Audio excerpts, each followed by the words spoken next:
রাক্ষসা এই দুনিয়া কোনোদিন তৃপ্ত হতে দেয় না, কাউকে না, কাউকে না, কাউকে না। 7 রাজার ধন যে পাইছে সেও অতৃপ্ত, অতৃপ্ত। 7 মহাদেশের সম্পদের মালিকও যে হইছে সেও অতৃপ্ত। কারুন আল্লাহ তাআলা তাকে অগাধ সম্পদ দিছে। ওয়া আতাইনাহু মিনাল কুনুজি মা ইন্না মাফাতিহাহু লাতানু বিল উসবাতি উলিল কুওয়া। কোরআন শরীফে আছে, আল্লাহ বলে আমি কারুনকে এত বেশি পরিমাণ স্বর্ণ রৌপ্যের ভান্ডার দিলাম, ভান্ডার যেগুলোর চাবি বহন করবার জন্য শক্ত সামর্থ্য যুবকের পিঠ বাঁকা হয়ে যায়। 70 জন যুবকের পিঠ বাঁকা হয়ে যায়। আমি বলছিল হুজুর, কানতে কানতে বলছিল হুজুর, আমি 28 বছরের জীবনে ইমামতির, আজ 28 বছর এই মসজিদে ইমামতি করি। আমার জীবনের কত স্বপ্ন, কত আশা, বাচ্চাদের কত আবদার, বউ বাচ্চার কত চাওয়া পাওয়া, কিছুই পূরণ করতে পারি নাই হুজুর। অল্প কয়টা টাকা বেতন পাই, টানা হেসরা করে জিন্দিগিটা কাটাইছি হুজুর। বাকি হুজুর আপনারে মহব্বত করি, আপনার কাছে আমি জানতে চাই আমার এই কষ্টের বিনিময়ে আমি আখিরাতে পাবো কিনা। আমি কি বলবো, আমিও কাঁদছি তখন। হায় হুজুর কি বললেন, চোখটা বন্ধ হলে দেখবেন আপনি আখিরাতে বাদশাহ। ইনশাআল্লাহ আমি বললাম, আপনি দেখবেন আপনি বাদশাহ, আপনি বাদশাহ। যারা আপনার এই দুনিয়াতে মূল্যায়ন করে নাই সেদিন তারা আফসোস করবে, আফসোস করবে। তো এই জন্য বললাম, আল্লাহ তাআলা ওই ইমানদার বান্দাকে বলবে, আমার বান্দা দুঃখে ভরা জীবনটা কাটাই আসছো, ঠিক না? খুব কষ্ট পাইছো আমার বান্দা দুনিয়াটা, কিন্তু আল্লাহর কসম শুনেন, নবীজি বলছে ওই ইমানদার বান্দা সে তখন আল্লাহ পাককে বলবে, আয় মাওলা, আল্লাহর কসম মাওলা, জীবনে হায়াতে দুনিয়ার জীবনে দুঃখ কি জিনিস আমি কোনোদিন দেখি নাই। প্রিয় বন্ধু, 10 সেকেন্ডের জান্নাতের আরাম বাতাস তার 70 বছরের দুঃখ ভুলে গেছে।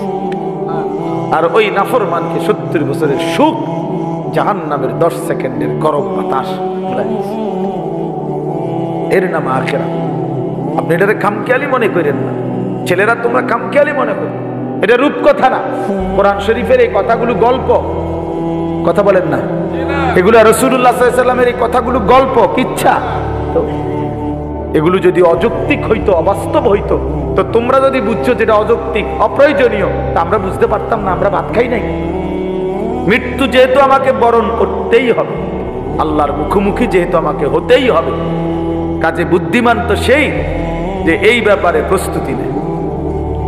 কারণ আমি তো এটা এমন কোনো বেলা আমি নেতা ধইরা এই দল কিংবা ওই দল কিংবা কোন রকম কোন ছল ছাতুরি করে যেহেতু আমি কবর থেকে, মৃত্যু থেকে নিজেকে আড়াল করতে পারবো না, কোনো সিস্টেমে নাই, ন্যূনতম কোনো সম্ভাবনাও নাই, তাহলে অতএব কবরের জন্য প্রস্তুতি নেওয়া, আখিরাতের জন্য প্রস্তুতি নেওয়া, এটাই বুদ্ধিমানের কথা।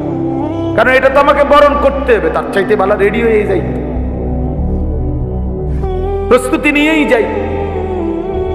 মরতেই হবে যখন, যেতেই হবে যখন। আমার বাপ যদি এই কথাটা আমি বুঝি আমার লাভ, আপনি বুঝলে আপনার লাভ। জওয়ান ছেলে তুমি বুঝলে তোমার লাভ। বাপ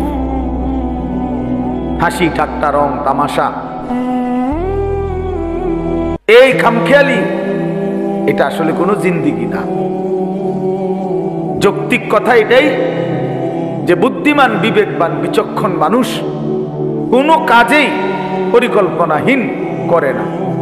পরিকল্পনাহীন কাজ তো পশুর হইতে পারে, গন্তব্যহীন, টার্গেটবিহীন জীবন তো জানোয়ারের হতে পারে, মানুষের হইতে পারে, পাগল ছাগলের হইতে পারে, মানুষের হইতে পারে। কোনো বাসে যদি কোনো প্যাসেঞ্জার উঠা কন্ট্রাক্টর যদি জিজ্ঞেস করে কই নামবেন, এখন প্যাসেঞ্জার যদি বলে তোমার জেনে মন চায় একখানে নামায় দিও, তো সে কি বলবে? হেল্পার রে কবে এই পাগল কি লেগে উঠে না, এই পাগল বলতেই পারে না কোথায় নামবে।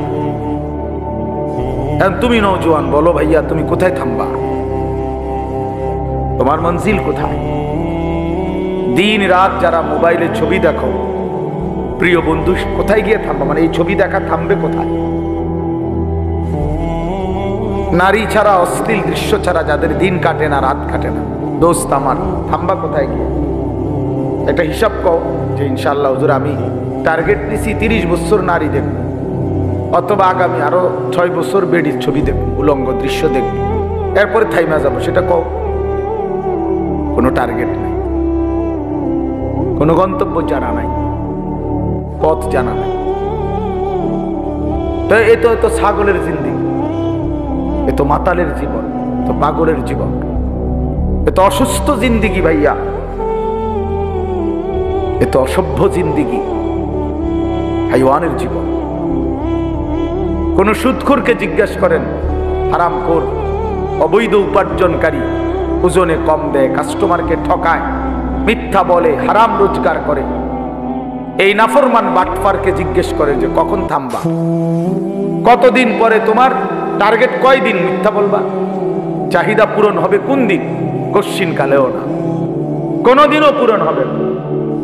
রাক্ষসা এই দুনিয়া কোনদিন তৃপ্ত হতে দেয় না, কাউকে না, কাউকে না, কাউকে না।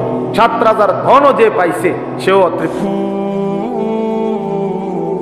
অতৃপ্ত। 7 মহাদেশের সম্পদের মালিকও যে হইছে সেও অতৃপ্ত। কারুন আল্লাহ তাআলা তাকে অগাধ সম্পদ দিছে। ওয়া আতাইনাহু মিনাল কুনুজি মা ইন্না মাফাতিহাহু লাতানু বিল উসবাতি উলিল কুওয়া। কোরআন শরীফে আছে, আল্লাহ বলে আমি কারুনকে এত বেশি পরিমাণ স্বর্ণ রৌপ্যের ভান্ডার দিলাম, ভান্ডার যেগুলোর চাবি বহন করবার জন্য শক্ত সামর্থ্য যুবকের পিঠ বাঁকা হয়ে যায়। 70 জন যুবকের পিঠ বাঁকা হয়ে যায়। আমি এক আল্লাহর কথা বলার জন্য কমপক্ষে 100 মানুষ না হইলে হইবে না, এমন কোনো নিয়ম নেই, এমন কোনো সিস্টেম কোরআনে নাই, কথা নাই। বরং আল্লাহ নবী সাল্লাল্লাহু আলাইহি সাল্লাম বলছেন, ফাওয়াল্লাহি লা আন ইয়াহদিয়াল্লাহু বিকা রাজুলান ওয়াহিদান খায়রুল লাকা মিন হুমুরিন নাআম। আল্লাহর নবী সাল্লাল্লাহু আলাইহি সাল্লাম বলেন, আল্লাহর কসম, তোমার দ্বারা একজন ব্যক্তি আল্লাহর রাস্তা পাওয়া, হেদায়েত পাওয়া, গোটা আরবের সবগুলো দামি উট তোমাকে হাদিয়া দেওয়ার চাইতে কোটি গুণে বেশি উত্তম। কয়জন লোক?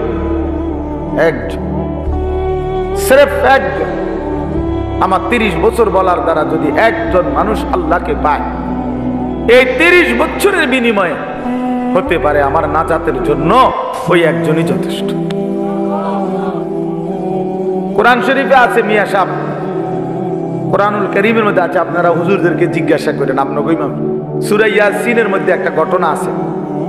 3 জন নবী, 3 জন রাসূল একটি এলাকার মানুষকে, ওনারা আল্লাহর রাসূল, 3 জন রাসূল লাগাতার দিবানিশি মানুষকে আল্লাহর দিকে ডাকছেন। 3 জনের সম্মিলিত প্রচেষ্টায় কালেমা পড়ছে সির্ফ একজন। কয়জন?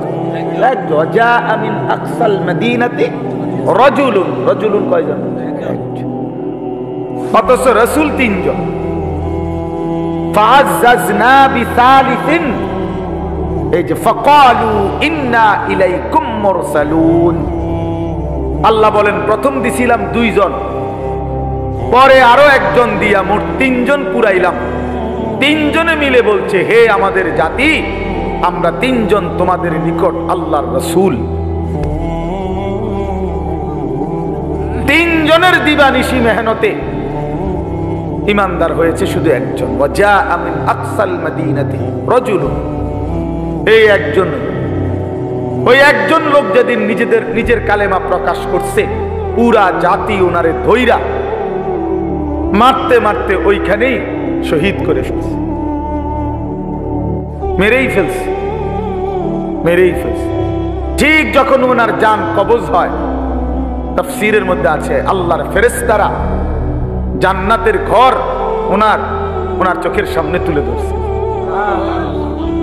আর ফেরেশতারা বলছেন, কিলা দুখুলিল জান্নাহ, হে আল্লাহর বান্দা, এই মুহূর্তেই জান্নাতে ঢোকো।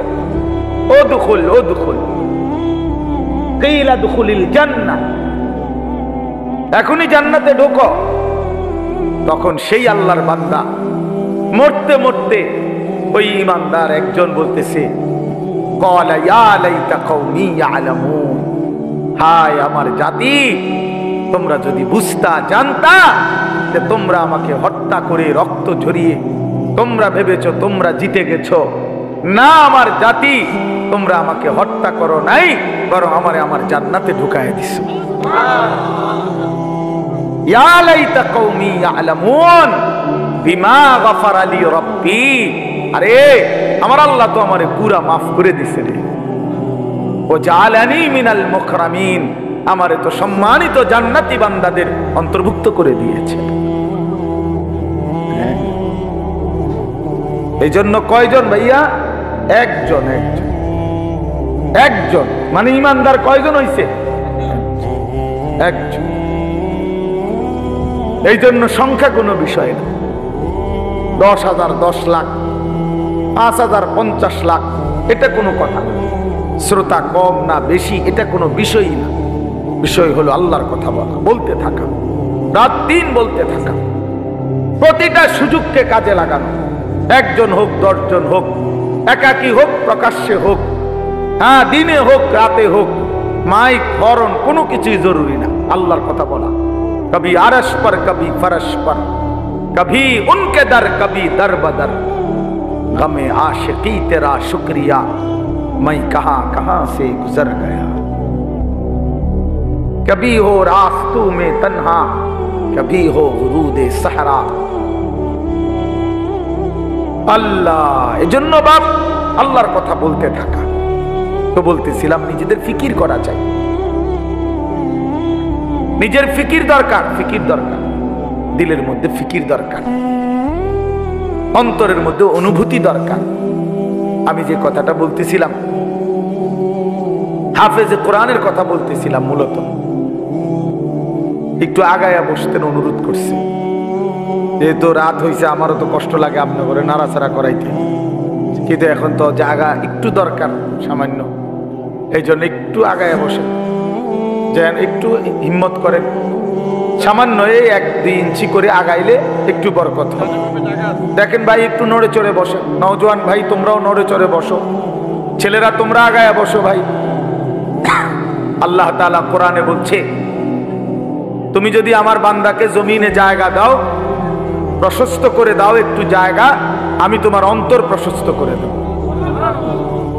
ইয়াফসাহিল্লাহু লাকুম, আল্লাহ দিল বড় করে দিবে, জান্নাতে জায়গা দিয়ে দেবে ইনশাআল্লাহ।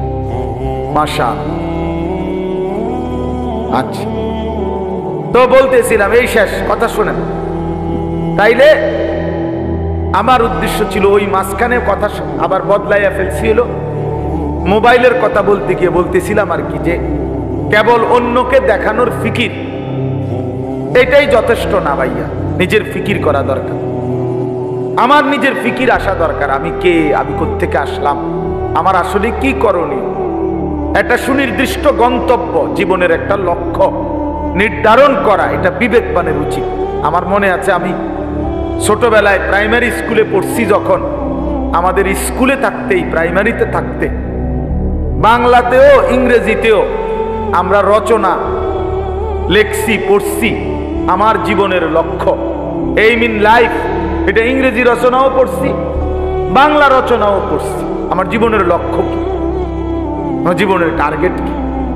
তাহলে সুস্থ স্বাভাবিক মানুষ তার জীবনের একটা লক্ষ্য উদ্দেশ্য নির্ধারণ করে।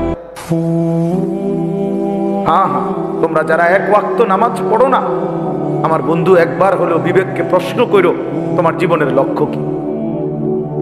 এর দ্বারা কি বুঝাইতে চাচ্ছ আল্লাহকে? আল্লাহকে কি বলতে চাচ্ছ? যে আল্লাহ, আপনি যে জাহান্নাম দিবেন, আপনি বলেছেন, আমি তার জন্য প্রস্তুতি নিচ্ছি। আপনি যে বলছেন কবরে আযাব দিবেন, কাউকে না কাউকে দিবেন, তো সেই ভাগ্যবানটা আমি হতে চাচ্ছি, সেই বদনসিব দুর্ভাগা আমি হতে চাচ্ছি। আপনি আমারই আযাব দিয়েন। আমারে আযাব দিয়েছে, দেখি আপনি কি করতেন পারেন। কোরআন শরীফে আছে আল্লাহ তাআলা বলছে আম আবরামু আমরান ফা ইন্না মুবরিমুন। আল্লাহ বলছে আমার নাফরমান বান্দা, তোমাকে আমি কি কি শাস্তি দেব আমি তা ঠিক করে নিয়েছি। আমার কবরে, হাসরে, জাহান্নামে তুমি আমি আল্লাহর আযাব থেকে কেমনে বাঁচবা তুমি তোমার ব্যবস্থা করে নিও। আল্লাহ চ্যালেঞ্জ করছে কোরআন শরীফে, আমার শাস্তি আমি রেডি রাখছি, তুমি কেমনে আমার থেকে বাঁচবা তুমি ঠিক করে নিও। কথা বললো না ভাই, একজন আরেকজনকে হাসাহাসি করো না, ওই ছেলে বেটকায়ও না ব্যাককলের মতো বেওকুফ। অনেক ছেলে কারো মানে কিছু আছে, কোনো কাজ হয় না দিলে যেটাই বলবেন হে হে তামাশা, হ্যাঁ হে ওর জিন্দিগি নিয়ে আছে। যদি বলেন আর তোমারে তো বলতেছে, ও হ্যাঁ ও আমারে নি কয়, আমি তো এই ডকের। আহ আফসোসের ব্যাপার আসে, আফসোসের।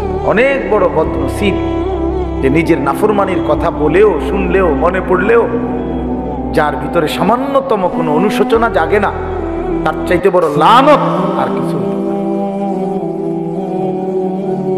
কমপক্ষে তো একটু অনুশোচনা, লজ্জিত অনুভূতি যাহা আমাকেই তো বলছে, আমি তো এমন।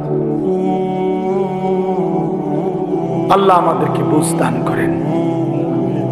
তাই জন্য বললাম আল্লাহ তাআলা এটা বলছেন, বান্দা তোমারে আমি কি শাস্তি দেব তা ঠিক রেখেছি, তুমি কেমনে বাঁচবা তুমি ঠিক করো, তুমি ঠিক করো, তুমি আমার আযাব থেকে কেমনে বাঁচবা।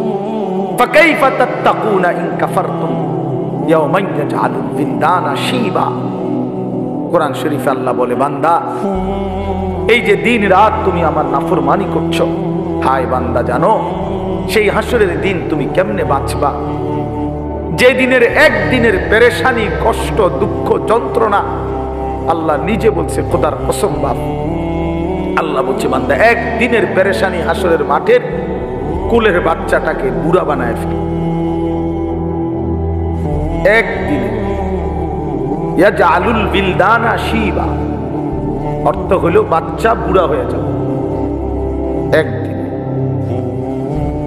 একদিনেই মানুষ বলে না যে ভাই আমার এক সপ্তাহ টেনশনে চুল পাইকে গেছে, বুঝেন নাই কথাটা? এমন বিপদ গেছে ভাই আমার উপরে, এমন মুসিবত গেছে বলার মতো না। এই 15 দিনের মুসিবতে আমার চুল পাইকে গেছে, চুল পাইকে গেছে। এই জন্য বললাম আমাদের এটা ফিকির চাই। আমি এই জন্যই বলছি যে নিজের ফিকির করা দরকার। মোবাইলের কথা বলতে গিয়ে এটা বলছি না। আচ্ছা যাই হোক, তো এরপরে ওই হাফেজে কোরআনের কথাটা শেষ করতে চাচ্ছিলাম যে আল্লাহ তাআলা কোরআনুল কারীমের মধ্যে বলছেন, আমি কোরআনকে হেফাই করে হাফেজ আলেম কোরআন পড়নেওয়ালা বানাইছেন, তারে হাসরের ময়দানে আল্লাহ নিজেই ডাক দিয়ে স্পেশালি বলবেন ইউকালু লিসাহিবিল কোরআন। আল্লাহ নবী সাল্লাল্লাহু আলাইহি সাল্লাম বলেন কিয়ামতের দিন আল্লাহ তাআলার পক্ষ থেকে হাফেজে কোরআন, কোরআন পড়নেওয়ালা, তাকে আল্লাহর পক্ষ থেকে বলা হবে ইকরা ওয়ারতাকি, আমার বান্দা তুমি আমার কালাম পড়ো আর জান্নাতের উপরে উঠতে থাকো। ওয়ারাত্তিল কামা কুনতা তুরাত্তিলু ফিদ দুনিয়া, আর বলবেন আমার বান্দা আস্তে আস্তে পড়ো, সুন্দর করে পড়ো, তাড়াহুড়া কইরো না, ধীরে ধীরে পড়ো। তোমার লিফট আমি আল্লাহ অন করে দিছি, তুমি মাঝখান দিয়ে কোনো সুইচ বাটন টিপবো না, তুমি কোনো টিপ দিবা না সুইচ, এটা উঠতেছে লিফট, এটা এটার মতোই উঠবে, তুমি শুধু পড়তে থাকো আর তাড়াহুড়াও করো না, আস্তে আস্তে তার তিলের সাথে সুন্দরভাবে যত্ন নিয়ে মহব্বত দিয়ে তাজবিদ, মাখরাজ সব বিশুদ্ধ উচ্চারণ ঠিক রেখে তুমি ধীরে ধীরে পড়তে থাকো। তোমার লিফট অন করা আছে, এটা উঠতেছে উঠতেছে উঠতেছে, তো থামবে কখন, থামবে কোথায়? ফাইন্না মানজিলাতাকা ইনদা আখিরি আয়াতিন তাকরাউহা, তোমার তেলাওয়াত যেখানে গিয়ে শেষ হবে তোমার লিফট স্বয়ংক্রিয়ভাবে সেখানেই থেমে যাবে। ওইটাই তোমার মঞ্জিল, ওইটাই তোমার ঘর, ওইটাই তোমার ফ্ল্যাট, ওইটাই তোমার বাসভবন। হ্যাঁ 30 পারা কোরআন শেষ করবা তো তুমি 6000-এর চাইতে বেশি তালা পার করে ওইখান থেকে হাত নাড়াইবা যে এই যে ভাই সাহেব আমি এখানে আছি, গ্রামবাসী দেখেন আমি এখানে আছি। এই জন্য কোরআনুল কারীমের হাফেজ অনেক দামি, অনেক দামি। আপনার চোখে এটা একটা সামান্য পাগড়ি, আমাদের চোখে এটা অনেক কিছু, এটা অনেক কিছু। এটা 300 টাকার একটা পাগড়ি না, এটা অনেক বড় সম্মান, অনেক বড় এহসাস, অনেক বড় মর্যাদা। এটা আল্লাহর দান। যালিকা ফাদলুল্লাহ ইউতিহি মান ইয়াশা। আল্লাহ বলেন এটা আল্লাহ তাআলার অনুগ্রহ, আর তিনি যাকে ইচ্ছে করেন এমন দয়া তিনি তাকে করেন। আল্লাহই করেন, আল্লাহই করেন। এজন্য স্বপ্ন দেখেন, কলিজা দিয়া ভাইবেন, আল্লাহর কাছে দোয়া করবেন যে আল্লাহ আমার সন্তান যেন হাফিজে কোরআন হয়, আমার সন্তানকে আপনি আপনার সেই পছন্দনীয় বান্দাদের অন্তর্ভুক্ত করেন যাদের জন্য আপনি কোরআন দিবেন, যাদের সিনায় আপনি সিদ্ধান্ত নিছেন আমার ছেলেটাকে সেই দলভুক্ত করে দিয়েন। আমিন। আল্লাহ আমাদেরকে কবুল করে নেন, আমাদের প্রত্যেকের সন্তানকে আল্লাহ তাআলা কোরআন পড়নেওয়ালা বানিয়ে দেন। যেই বাচ্চাগুলো আপনাদেরকে জানাজার নামাজ দেখাইছে, আমাদের সারা বাংলাদেশে আলহামদুলিল্লাহ নুরানি পদ্ধতি এতটা জনপ্রিয় এখন, আমার তো দৃষ্টিতে এখন আর এগুলো কিচ্ছু দেখাইতে হয় না। আলহামদুলিল্লাহ এত বেশি মুসলমান চিনে এখন যে বাচ্চাকে দিন শিখাবে, তো নুরানি পদ্ধতির চাইতে বিকল্প এর চাইতে সুন্দর চমৎকার কিছু আছে আমার জানা নেই, আর এর চাইতে সুন্দর কিছু জানা নেই। এমন চমৎকার, এমন নিখুঁত উপস্থাপনা আর কোনোখানে নাই, কোনোখানে নাই। একটা একটা করে 3টা চাদর, কোনটা বিছাইলাম, কোনটা আগে দিলাম, কোনটা বামেরটা আগে ডানেরটা পরে, 3টা বান দিলাম, প্রথম বান মাথায়, এইভাবে নিখুঁত উপস্থাপনা এবং নিখুঁত চমৎকার সুন্দর বলা। নুরানি পদ্ধতির চাইতে আদর্শ পদ্ধতি, চমৎকার পদ্ধতি ছোট বাচ্চাকে দিন শিখানো, কালেমা শিখানো, ইসলাম শিখানো, এর চাইতে আদর্শ কোনো সিস্টেম অন্য কারো কাছে নাই। আলহামদুলিল্লাহ। আমি মদিনা শরীফ মসজিদে নববীতে রাসূলুল্লাহ সাল্লাল্লাহু আলাইহি ওয়াসাল্লামের রওজায়ে আতহার যেখানে, সেই মদিনা শরীফে মসজিদে নববীতে মদিনার বাচ্চারা, ছোট ছোট বাচ্চারা মদিনা শরীফের এই মসজিদে নববীতেই মক্তব পড়ে। ফজরের পরে, আসরের পরে মক্তব আছে, ওখানে অনেক উস্তাদ আছে, আলাদা আলাদা খুঁটির পাশে পাশে উস্তাদরা বসে, আর এই মদিনার সুন্দর সুন্দর ছোট ছোট বাচ্চাগুলা এগুলা পড়তে আসে। আমি অনেক সময় ওর লগে বসে বসে দেখি এই হজ উমরায় গেলে। তো আমি নিজে আপনার এরকম বাচ্চা, একবার এক বাচ্চারে বললাম তোমার বইটা দাও, এটা একটু আরবিতে, পাই দিচ্ছে না আমারে। আমি অনেকবার বললাম তোমার এটা দাও আমারে, আমি একটু দেখি। তো তার পাশের ছেলেটা হাসতে হাসতে বলতেছে ওটা ছিঁড়া, ছিঁড়া ছিঁড়া দেখে দেয় না, তুমি আমারটা নাও, ওরটা দিতে দিস। এরপরে আমি ওই বাচ্চাটা নিলাম, এরপরে প্রথম পৃষ্ঠা দিকে খুলে দেখি এই বাচ্চাদের এই মদিনায় আরবে যে বইটা, কায়দাটা বাচ্চাদের মক্তবের, ওটার মধ্যে একবার স্পষ্ট বড় অক্ষরে লেখা আছে আল কায়দাতুন নুরানিয়া, নুরানি কায়দা। আমি পরে 4 রিয়াল দিয়া এটা কিনে আনছি, আমার কাছে আছে নুরানি কায়দা। মানে এই নুরানি পদ্ধতি হযরত মাওলানা কারি বেলায়েত হোসাইন রাহমাতুল্লাহ আলাইহি, এই মহামানুষটি 43 বছর একটানা উনি বলছেন আমাকে, হাফিজ হুজুর রাহমাতুল্লাহ আলাইহি বলছিলেন, হাফিজ হুজুর বলছিলেন হাকিমুল উম্মত মুজাদ্দিদুল মিল্লাত হযরত মাওলানা শাহ আশরাফ আলী থানভী রাহমাতুল্লাহ আজাল্লে বড় উঁচা একজন খলিফা ছিলেন হাফিজ হুজুর রাহমাতুল্লাহ আলাইহি। বাংলাদেশের সমস্ত ইমানদার ওনার নাম জানেন, হাফিজ রাহমাতুল্লাহ আলাইহি। এই উনি উনারে বলছিলেন কারি বেলায়েত হোসেন সাহেবকে যে আপনি এমন একটা সুন্দর সহজ কোন কৌশল, মুসলমানের বাচ্চারা দিন শিখবে, সূরা কেরাত, দোয়া কালাম শিখবে, আপনি একটা পদ্ধতি বাহির করেন। উনি 43 বছর একটানা ওই নুরানির বই, বাচ্চাদের যে বই পড়ায় আপনি বইয়ের শুরুতে ভূমিকাতে এটা লেখা আছে। উনি বলছেন আমার 43 বছরের সাধনার ফসল এই নুরানি পদ্ধতি। এই সুরে সুরে বলা, এই টাইনা টাইনা বলা, এই কোনটার পরে কোনটা সিরিয়ালে বলা, 2 রাকাত নামাজে 60টি মাসআলা, এই এমনি এমনি এক সুন্দর তালে তালে করে। অজু ভঙ্গের কারণ এতটি, নামাজ ভঙ্গের কারণ এটা।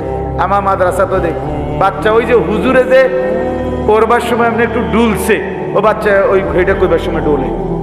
আরে তো ডোলো কা, ওই যে ওস্তাদ যে এমনি ডুলছে হেতে এই ডুলাটাও ঠিক রাখছে, এমন নিখুঁত, এমন চমৎকার। এই জন্য আমি এইটাও আপনাদেরকে বললাম, নুরানি পদ্ধতি আল্লাহ তাআলার কাছে একটা মকবুল পদ্ধতি। আলহামদুলিল্লাহ, আপনাদের বাচ্চাদেরকে আপনারা কোরআন শিখাবেন, দিন শিখাবেন। ছোট্টবেলার এই 3 বছরের নুরানি আমার শায়েখ আল্লামা মুফতি মুশতাকুন নবী সাহেব বলে, এই 3টা টিকা 3 বছরে মানে নুরানির 3টা টিকা দিয়া দিয়েন, মৃত্যু পর্যন্ত আল্লাহকে ভুলবে না, সেজদা ভুলবে না, নামাজ ভুলবে না, সূরা কেরাত আর অশুদ্ধ হবে না, শুদ্ধ হবে। আমার ছোট্ট এই জীবনে রাগ করেন না, আমার জীবনে আমরাও শত শত জানাজা আমরাও দেখছি, পড়তে গেছি, পড়তে যাই।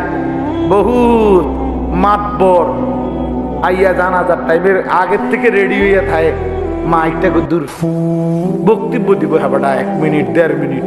হ্যাঁ, আগের ওয়াক্ত নামাজ পড়ছে কিনা ফরজ সন্দেহ আছে, কিন্তু জানাজার সামনে আগে একবারে রেডি, মানে কুদুর বক্তৃতা দিব এখানে। আপনার এই বক্তৃতা দিতে গিয়ে কুল্লু নাফসিন যায়িকাতুল মাউত, এই বাচ্চা যে পড়লো এইটা অনেকেই পড়ে, মানে এটা কয় আর কি, কইবার সময় যে ডক এটার উচ্চারণ, হ্যাঁ আমি প্রায় আমার সাথে কেউ লোকে হাসি, আমি দেখছো চান্দুর নামাজের কি দশা বুঝাইতো যায়। হ্যাঁ, তাই না, যে নামাজ পড়ে সূরা কেরাত যে কিচ্ছু হয় না, এ তো কুল্লু নাফসিন হুন্নাই বুঝা গেছে। আর কি তা আর কি, আপনার তো এইটা যে ডকের, আপনার তাব্বাতিয়াটা তো এরকম, আপনার আত্মাহিয়াত মানে শতভাগ অশুদ্ধ, শতভাগ অশুদ্ধ। বদনসিব বেটা ওই মুসলমান, দুর্ভাগা বেটা, মন্দ কপাল, অভিশপ্ত জীবন মুসলমান। 60 বছরে, 50 বছরে, 40 বছরে এত বড় আসমান ও জমিন আল্লাহর ভোগ কইরা, এত বড় দুনিয়া ভোগ করে আল্লাহর দেওয়া কোরআন 4টা সূরা 5টা সূরা শুদ্ধ করে পড়তে পারে না, আত্তাহিয়াতুটাও পড়তে পারে না, দোয়ায়ে কুনুতটাও শুদ্ধ উচ্চারণ করতে পারে না। এই জিন্দেগি বদনসিব বেটা, দুর্ভাগা বেটা, দুর্ভাগা বেটা, এটা বেটা এই জিন্দেগি বাতের থালা ছাড়া আর কিচ্ছু না বেটা। এই জীবন কতক্ষণ হতন ছাড়া আর ভাত খান ছাড়া আর পেশাব পায়খানা ছাড়া আর কিচ্ছু না বেটা। এটা কিসের মুসলমান তুমি বেটা, কিসের মুসলমান তুমি? হ্যাঁ, 30 বছরও তোমার কলিজার মধ্যে এটা আসে নাই যে আমার আল্লাহর কোরআন শুদ্ধ করা দরকার? কি ডকের মুসলমান এটা? 60 বছরের বুড়ো হয়ে গেছে, আজও কোনোদিন কলিজার ভিতরে আসে নাই আল্লাহর কোরআন শুদ্ধ করা উচিত। বইয়া বইয়া সাধুয়ানে শুধু গপ মারে আর হুজুরদের বদনাম করে, অমুক হুজুরের আকীদা ভালো না, অমুক হুজুরের আকীদারে কামড়াইছে। আমনের আকীদা একবারে সাধুয়ানে বাইয়া বাইয়া পড়তে আছে, একদম আমনের আকীদা।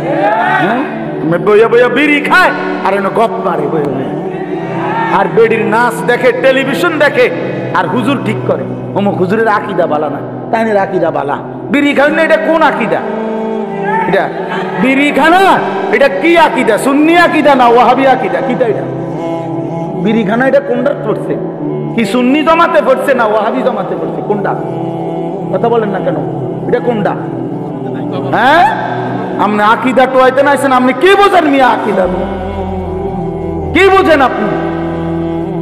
আজ পর্যন্ত এই দুর্গন্ধযুক্ত বিড়ি এটাই ছাড়তে পারেন নাই। এবারে শিখায় হাকি অমুকের আকীদা বলে বালান, আমার অমুকের আকীদা বালান। আপনি তো শরীরে গন্ধের কারণে কাছে যাওয়া যায় না, আপনার দুর্গন্ধ, ওটা আকীদা ঠিক করে। চা দোকানে টেলিভিশন চায়, আগ করলে গালি দেয়, কথা কইলে গালি ছাড়া কথা বলতে পারে না। কি আশ্চর্য মুসলমান, অবাক করা মুসলমান। বিড়ি সিগারেট একটি দুর্গন্ধ জাতীয় নিকৃষ্ট বস্তু।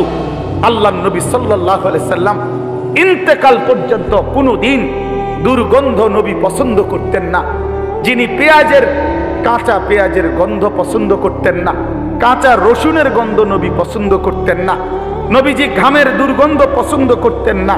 আল্লাহ নবী সাল্লাল্লাহু আলাইহি সাল্লাম যখন হাঁটতেন ওই জায়গাটা, রাস্তাটা পুরা মেশক আম্বরের ঘ্রাণ হয়ে যাইত। তার পবিত্র দেহ থেকে ঘাম ঝরলে সেটা আতর হিসাবে সাহাবায়ে কেরাম ব্যবহার করত। এত পবিত্র, এত সুঘ্রাণ। নবীজি বলতেন, তিনটা জিনিস দুনিয়াতে আমার সবচেয়ে প্রিয়, একটা হলো আতর, 1 নাম্বার সুগন্ধি, আতিব। 1 নম্বরে নবীর ভালোবাসার বস্তু ছিল সুগন্ধি, আতর। আল্লাহ নবী সাল্লাল্লাহু আলাইহি ওয়াসাল্লাম, আমি এইমাত্র আমার হারিস ভাই আমার আতর নিচে গায়ে মানে দিছি, এখন ওনার ওই যে বয়ান করলো তোমার বন্ধু দোস্ত মানুষ, আমি আতর লাগাইতেছি, চমৎকার গ্রাম, নেন আপনার হাদিয়া দিলাম, এই যে এখন দিয়ে পড়ছি পকেটেরটা। তো বলতেছিলাম যে আল্লাহ নবী সাল্লাল্লাহু আলাইহি সাল্লামের সবচেয়ে প্রিয় বস্তু ছিল আতর, যিনি কখনোই দুর্গন্ধ পছন্দ করতে পারতেন না। এই মুসলমান, এই দুর্গন্ধওয়ালা, এই বিড়ির গন্ধওয়ালা মুখ নিয়া সেই নবী যিনি চিরদিন সুগন্ধিময় ছিলেন, তার সামনে কেমনে দাঁড়াইবেন সুপারিশের জন্য? লজ্জা করবে না? হ্যাঁ, শরম করবে না? ফেরেশতা যদি ধাক্কা মারে, সর বেটা আনতে, বেটা বিড়ির গন্ধে কাঁচা হবে না, সর, তোর আবার কি সুপারিশ বেটা? তখন কি বলবেন? তখন কি বলবেন বলেন? ইনসাফ করে বলেন। এজন্য ছেড়ে দেন দুর্গন্ধময় এই বস্তু। যাদের এই বিড়ি সিগারেটের বদ অভ্যাস আছে, এটা নিকৃষ্ট অভ্যাস, নিকৃষ্ট অভ্যাস, এটা বদ অভ্যাস, ফালতু অভ্যাস, ফালতু। এটা রুচির বিষয়, আত্মসম্মানের বিষয়। কারো গায়ে লাগলে আপনি সেট করে ছেড়ে দেন। ও যদি বলেন হুজুর, একটা হুজুর মানুষ এত বড় কথা কয়, আপনি চললে সেত উঠছিনি, আমি তোকে একটু সেত উঠব, উঠটা কর যা, এত বড় কথা শুনলাম, খাইলাম না এমন দিল। হ্যাঁ, তা আমি তো চাই আপনি শরীরে এরম একটা সেত উঠক, শরীরের মধ্যে একটা জিদ করে হালাই দেন। আপনি মিয়া জিদ করেন, একটা সেত উঠুক না, অসুবিধা কি? একটা জিদ করেন, ছেড়ে দেন। কোরআনুল কারীমের মধ্যে আছে, ও আমরা করে দেখাই, এটার কথা হয়েছিল কইয়া সারিল। হ্যাঁ, দেই ওদের ভিতরে অসুবিধা কি? ইমাম সাহেব কোন যদি হুজুর খায় বিড়ি সিগারেট, মনে করেন কেউ যদি বলে হুজুর এই তো খা, তা আপনি হুজুরের দুজনে পিঠা খাইবে, অসুবিধা কি? আশ্চর্য কথা। কোন ব্যক্তি হুজুর হইলেই উনি কি বেহেশতের থেকে আইছে নাকি? কথা, হুজুর হিসাব দিতে হবে না? কথা বলেন না কেন? হুজুরের হাসরের ময়দান নাই, পীর সাহেবের কোনো বিচার আচার নাই। হ্যাঁ, তো এত রঙে চিড়া খায় না, পানি দিয়ে খাওয়া লাগে। হ্যাঁ জি, হাসরের ময়দানে আমি আনিসুর রহমানকেও হিসাব দিতে হবে, আমনে শ্রোতাকেও হিসাব দিতে হবে। এত এত তামসা না, এত রঙে চিড়া খায় না, পানি দিয়ে খাওয়ান লাগে হিসাব। অবশ্যই যে ব্যক্তি এই প্রকাশ্য গুনাহ করে সে ফাসেক। আপনি হিসাব নেন, এটা ফাসেকের পিছনে নামাজের হুকুম কি জিজ্ঞাসা করেন, যে কোমারে জিজ্ঞাসা করেন। এই জন্য বলেন বাপ এ তো মাকরু, এটা হারিমি। এই জন্য আমি অনুরোধ করছি, এই যে দেখেন আপনি কোরআন শরীফে আছে, আল্লাহ তাআলা বলেন জাহান্নামীদের খাবার, জাহান্নামীদের যেই খাবার, এই খাবারের বৈশিষ্ট্য লা ইউসমিনু ওয়ালা ইউগনি মিন জু'। এটার অর্থ হইল জাহান্নামীদের খাবারে আল্লাহ বলতেছে লা ইউসমিনু, এটার দ্বারা কোনো পুষ্টি হবে না, অর্থাৎ কোনো শক্তি সঞ্চয় হবে না। আবার ওয়ালা ইউগনি মিন জু', ক্ষুধাও নিবারণ হবে না। তাহলে জাহান্নামীকে যেই খাবার দেওয়া হবে এটার মধ্যে কোনো পুষ্টিও নাই, শক্তিও নাই, আবার ক্ষুধাও নিবারণ হবে না। তো ঠিক বিড়ি সিগারেট এটা পরীক্ষিত, এটার মধ্যে কোনো পুষ্টিও নাই, শক্তিও বৃদ্ধি হয় না, ক্ষুধাও নিবারণ হয় না। তাইলে এটা কি? এটা জাহান্নামী খাবার ছাড়া আর কিচ্ছু হইতে পারে না। জাহান্নামীদের খাবার। আগুন কোনো মুমিনের প্রিয় হইতে পারে না। যে কবর চিনে, আখিরাত চিনে মিয়া, যে আল্লাহ রাসূলের সামনে দাঁড়াইবে এটা বুঝে, সে আগুন নাকি দিয়া বুকি দিয়া আগুন বাহির করা, এটা কোনো ইমানদারের প্রিয় হইতে পারে না। আল্লাহ আপনাদেরকে কবুল করে নেন।